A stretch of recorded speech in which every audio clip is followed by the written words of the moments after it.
Iran యుద్ధంలో దుబాయ్కి good news అని చెప్పుకోవాలి. అదేంటంటే యుద్ధం జరుగుతుంటే గుడ్ న్యూస్ అనుకుంటున్నారు కదా. ఎస్, పాయింట్కి వస్తున్నా. మళ్లీ విమాన సర్వీసులు ప్రారంభించింది దుబాయ్.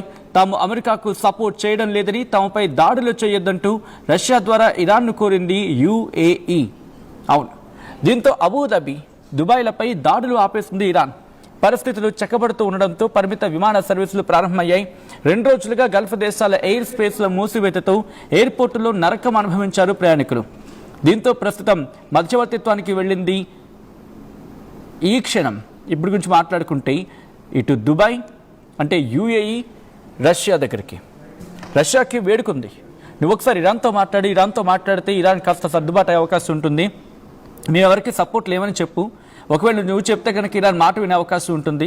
అండ్ ఇక్కడ మా ప్రయాణికులు చాలామంది ఇబ్బందులు పడుతున్నారు, దుబాయ్లో కావచ్చు, అబుదాబిలో కావచ్చు, ఇబ్బందులు పడుతున్నారు. ఒకసారి మీరు మాట్లాడే ప్రయత్నం చేయండి అని చెప్పి రష్యా అధ్యక్షుడు వ్లాదిమిర్ పుతిన్ని వాళ్ళు రిక్వెస్ట్ చేయడం జరిగింది.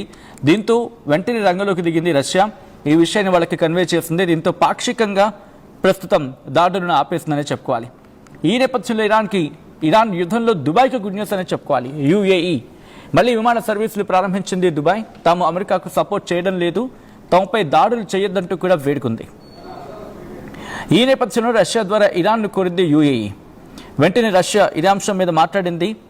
మరీ ముఖ్యంగా మేము ఎవరికీ సపోర్ట్ చేయటం లేదు, ఇటు అమెరికాకు సపోర్ట్ లేదు, కాబట్టి ఒకసారి మీరు మాట్లాడే ప్రయత్నం చేయండి అంటూ కూడా